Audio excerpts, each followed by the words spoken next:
É verdade que ninguém sabe quando será o dia e a hora exata do retorno de Jesus, mas a Bíblia nos dá uma série de eventos ou sinais que apontam para esse evento importante. Hoje vou apresentar 14 sinais bíblicos para a segunda vinda de Cristo. O primeiro desses sinais são os falsos cristos. Muitos dirão que são o Cristo ou que são mensageiros enviados em seu nome. Eles falarão mentiras, mas conseguirão confundir e enganar muitos com suas palavras, milagres e até mesmo sinais. Observe no livro de Mateus, no capítulo 24, versículo 23 a 26, que diz: Então, se alguém vos disser, ei, aqui está o Cristo, ou ei, ali está ele, não acrediteis, pois hão de surgir falsos cristos e falsos profetas, que farão grandes sinais e prodígios para enganar, se possível, até os eleitos. Eis que vô-lo tenho predito. Portanto, se vos disserem, ei, ele está no deserto, não saiais.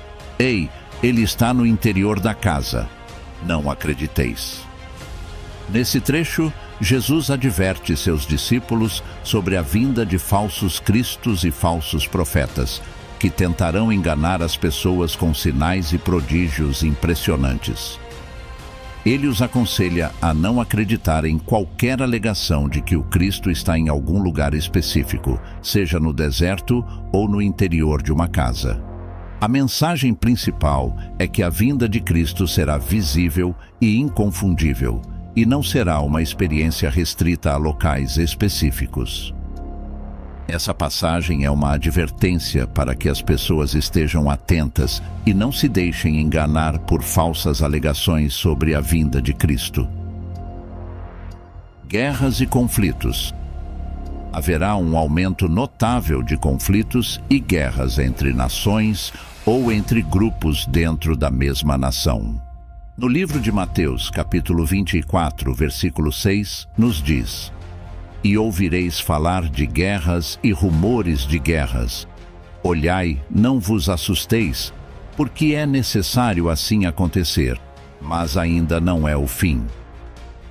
Este versículo faz parte do mesmo discurso de Jesus sobre os sinais dos tempos e sua segunda vinda. Nesse trecho, Jesus menciona que as pessoas ouvirão falar de guerras e rumores de guerras, e ele aconselha seus seguidores a não se assustarem, pois esses eventos são necessários, mas ainda não marcam o fim dos tempos. Essa passagem enfatiza a ideia de que, ao longo da história, haverá conflitos e perturbações no mundo, mas esses eventos não devem ser interpretados imediatamente como o fim do mundo ou a vinda de Cristo. Em vez disso, Jesus está instruindo seus seguidores a manterem a fé e a compreenderem que esses eventos fazem parte do curso normal da história e que o verdadeiro fim ainda está por vir.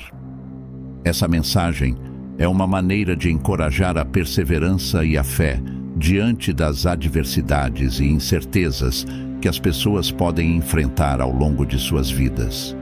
Terceiro sinal: fomes, terremotos e epidemias. Os terremotos, a escassez de alimentos, as epidemias e os desastres naturais em geral se espalharão por todo o planeta, trazendo consigo suas consequências. O livro de Lucas, capítulo 21, versículo 11, está escrito: Haverá grandes terremotos, epidemias e fome em vários lugares, e acontecimentos terríveis, e grandes sinais provenientes do céu. Nesse versículo, ele menciona uma série de eventos catastróficos que ocorrerão, incluindo grandes terremotos, epidemias, fome em vários lugares, acontecimentos terríveis, grandes sinais provenientes do céu. Esses eventos são descritos como parte do que acontecerá antes do retorno de Cristo e são considerados como sinais do fim dos tempos.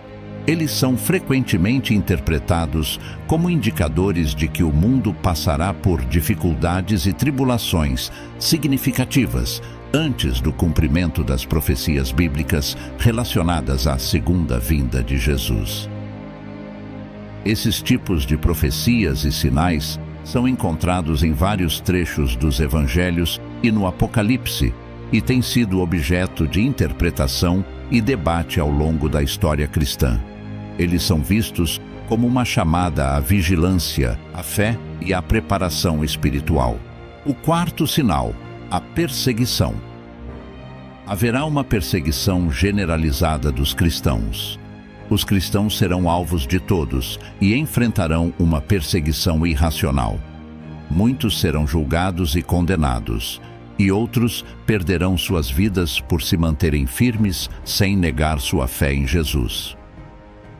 Em Lucas, capítulo 21, versículos 12 a 19, nos diz: Mas antes de tudo isso, lançarão mão de vocês e os perseguirão, entregando-os às sinagogas e prisões, levando-os à presença de reis e governadores por causa do meu nome. Isso resultará em testemunho para vocês. Portanto, façam o propósito de não se preocuparem com sua defesa, pois eu lhes darei palavras e sabedoria que nenhum dos seus adversários será capaz de resistir ou contradizer. Vocês serão traídos até por pais, irmãos, parentes e amigos. Alguns de vocês serão mortos. Todos odiarão vocês por minha causa, mas nenhum fio de cabelo da cabeça de vocês se perderá. Perseverem, e vocês ganharão a vida. Esses versículos destacam a ideia de que a fé em Cristo pode trazer adversidades e perseguições, mas também prometem a presença de Deus e sua proteção ao longo dessas dificuldades, bem como a recompensa da vida eterna para aqueles que permanecem fiéis. O quinto sinal, o abandono. Muitos daqueles que se chamam cristãos abandonarão a fé, pois não suportarão a pressão contra eles. Outros decidirão seguir ensinamentos falsos. Haverá também uma grande rebelião contra Deus e contra Jesus, algo de escala mundial, como podemos ver em 1 Timóteo, capítulo 4, versículo 1. O Espírito Santo diz claramente que nos últimos tempos alguns abandonarão a fé. Eles seguirão espíritos enganadores e ensinamentos de demônios. Aqui, ele nos alerta sobre a possibilidade de algumas pessoas abandonarem a fé nos últimos tempos, seguindo espíritos enganadores e ensinamentos de demônios. Vamos analisar o significado desse versículo. O Espírito Santo diz claramente que nos últimos tempos, alguns abandonarão a fé. Este versículo começa afirmando que é o Espírito Santo que está fazendo essa declaração, indicando a seriedade e a importância da mensagem.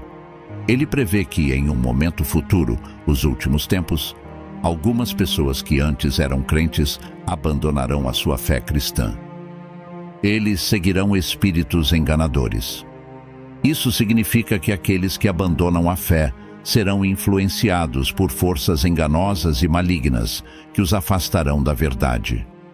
Esses espíritos enganadores podem se referir a falsos ensinamentos, ideologias contrárias à fé cristã ou influências malignas que levam as pessoas a se desviarem do caminho da fé. E ensinamentos de demônios. Aqui, indica-se que essas influências enganosas estão relacionadas a ensinamentos